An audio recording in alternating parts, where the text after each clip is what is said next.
আসসালামু আলাইকুম। আমার আজকের রেসিপি হলো ইউটিউবে প্রথমবার বিফ রাইস লেবুনি, বাঙালির প্রিয় ভাত মাংসের নতুন রূপ।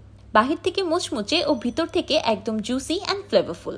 সিদ্ধ ভাত ও মাংস দিয়েই খুব সহজে তৈরি করে নেওয়া যায় এই আকর্ষণীয় খাবারটি। একদিন বানিয়ে সংরক্ষণও করতে পারবেন পুরো মাস জুড়ে। By the way, I am chef Ishika. Welcome to iFood channel. Beef rice লেবুনি বানানোর জন্য আমি প্রথমেই একটি প্যানে দিয়ে দিচ্ছি 1 লিটার বা 4 কাপ পানি।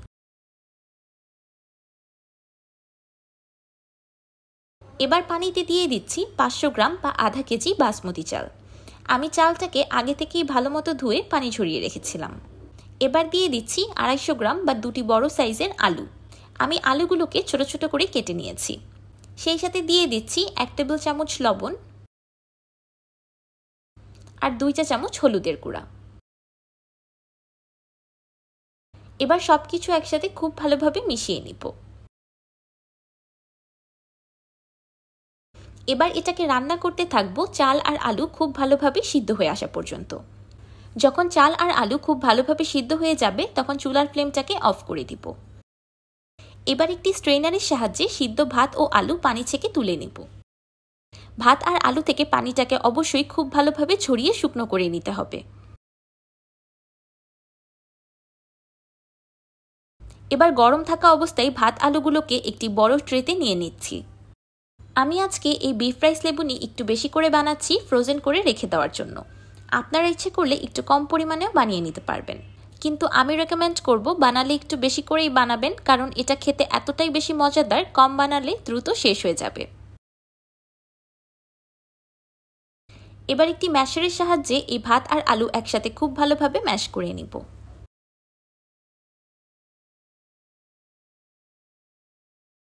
ম্যাশার দিয়ে ম্যাশ করতে করতে যখন মিশ্রণটা হালকা ঠান্ডা হয়ে আসবে তখন হাত দিয়ে খুব ভালোভাবে মথে নিব।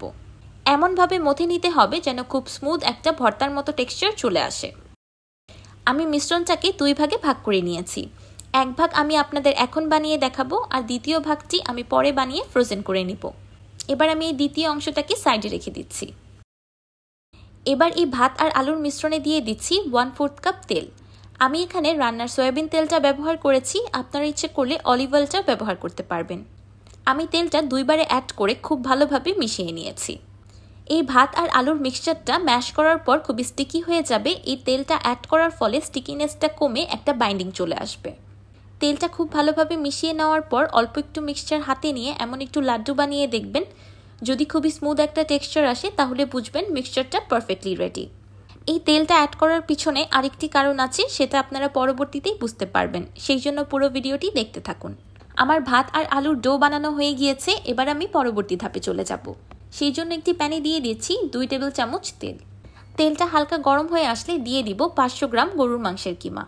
আমি এখানে রেডিমেড ফ্রোজেন কিমাটা ব্যবহার করেছি, আপনারা ইচ্ছে করলে ঘরে তৈরি কিমাটাও ব্যবহার করতে পারেন। এবার মাংসগুলো রান্না করে নিব কালারটা চেঞ্জ হয়ে পানি শুকিয়ে আসা পর্যন্ত। যখন মাংস থেকে পানিটা শুকিয়ে এমন তেল উপরে চলে আসবে তখন দিয়ে দিব 1 কাপ পেঁয়াজ কুচি। সেই সাথে দিয়ে দিচ্ছি 1 চা চামচ লাল মরিচ গুঁড়া। এবার দিয়ে দিব 1 টেবিল চামচ টিক্কা মশলা। এটা আমার হোমমেড স্পেশাল টিক্কা মশলা। ভিডিওটা এমনিতেই বড় হয়ে যাচ্ছে, তাই আমি এই টিক্কা মশলার রেসিপিটি আর শেয়ার করিনি। আপনাদের এই রেসিপিটি লাগলে আপনারা আমাকে কমেন্ট করে জানাতে পারেন। এবার সবকিছু একসাথে খুব ভালোভাবে মিশিয়ে নিব। এবার দিয়ে দিচ্ছি 1 টেবিল চামচ আদা রসুন বাটা আর 1 চা চামচ বা স্বাদ মতো লবণ। এবার আবারও 2 মিনিটের মতো রান্না করে নিব। ঘরে কিমা তৈরি করাও খুবই ইজি। ব্লেন্ডারে মাংস দিয়ে ব্লেন্ড করে নিলেই তৈরি হয়ে যাবে হোমমেড বিফ কিমা। কিন্তু ঘরে কিমা তৈরি করলে একটি বিষয় লক্ষ্য রাখতে হবে, কিমাতে অবশ্যই 80% মিট আর 20% ফ্যাট অ্যাড করতে হবে। কিমাতে ফ্যাটের পরিমাণ কম থাকলে কিমা ড্রাই হয়ে যায়, তখন আর খেতে জুসি লাগে না। যখন সবগুলো মশলা এমন ভাজা ভাজা হয়ে ভুনা ভুনা হয়ে আসবে তখন দিয়ে দিব 1/2 কাপ গরম পানি। যেহেতু এটা গরুর মাংসের কিমা তাই এটা সিদ্ধ হতে বেশি সময় লাগবে না।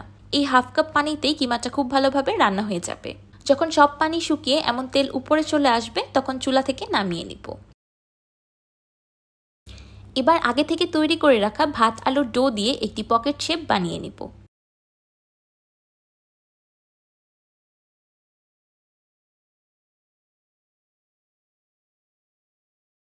এবার এই পকেটের ঠিক মাঝখানে দিয়ে দিব তৈরি করে রাখা গরুর মাংসের কিমা। এবার মুখটাকে খুব ভালোভাবে সিল করে একটি লেবুর শেপ দিয়ে দিব। আপনারা হয়তো দেখেই বুঝতে পারছেন আমি কিভাবে করছি। এই লেবুনিগুলো বানানো খুবই ইজি। আমরা যেভাবে মোমো, পুলি পিঠা, সিঙ্গারা, সমুচা বানাই ঠিক সেইভাবেই বানিয়ে নিতে হবে। আমি একইভাবে সবগুলো লেবুনি বানিয়ে নিব। এই পর্যায়ে কোনো জিপলক ব্যাগে ভরে বা এয়ারটাইট কন্টেইনারে করে এই বিফ রাইস লেবুনিগুলোকে ডিপ ফ্রিজে সংরক্ষণ করতে পারবেন 1 মাসের মতো। যে কোনো এয়ারটাইট কন্টেইনারে বা জিপলক ব্যাগে ভরে সংরক্ষণ করলে বেশি ভালো হয়। আমি যতটুকু ডো নিয়েছিলাম ততটুকু ডোয়ে আমার 12টি বিফ রাইস লেবুনি তৈরি হয়েছে। এবার এই লেবুনিগুলোকে ভাজার পালা। ভাজার জন্য আমি একটি প্যানে পরিমাণ মতো তেল গরম করে নিয়েছি। আমি অল্প একটু ডো দিয়ে তেলের টেম্পারেচারটাকে চেক করে নিয়েছি। তেলটা অতিরিক্ত ঠান্ডা হওয়া যাবে না, আবার অতিরিক্ত গরমও হওয়া যাবে না। এবার চুলার মিডিয়াম টু লো হিটে আস্তে আস্তে সময় নিয়ে এই লেবুনিগুলোকে ভেজে নিব। ভাজার সময় আপনারা হাতের আন্দাজেই বুঝতে পারবেন লেবুনিগুলো ক্রিস্পি হয়ে এসেছে আর অনেকটাই হালকা হয়ে এসেছে, তখন চুলা থেকে নামিয়ে নিতে হবে। আমি প্রথমে একটি লেবুনি ভেজে দেখে নিলাম কেমন হয়েছে। এবার আমি ভাগে ভাগে সবগুলো লেবুনি ভেজে নেব। একবারে বেশি করে না ভাজাই ভালো, অল্প অল্প করে আস্তে আস্তে ভেজে নিলে জিনিসটা সুন্দর হয়। যে কোনো তেলে ভাজার জিনিস প্রথমে একটি ভেজে চেক করে নেওয়া ভালো, যেন নষ্ট হয়ে গেলে বা ফেটে গেলে সবগুলো খাবার নষ্ট না হয়, ঠিক করে নেওয়া যায়। এবার আমি একই প্রসেসে সবগুলো লেবুনি ভেজে নিব। সামান্য ভাত আলু দিয়ে কিন্তু তৈরি করে নেওয়া যায় দেখতে এমন বিদেশি ও আকর্ষণীয় একটি খাবার। তো তৈরি হয়ে গেল আমার বিফ রাইস লেবুনি। ভাত মাংসের এই ইউনিক আইটেমটি খেতে কতটা বেশি মজাদার এটা বলে বোঝানোর মতো না।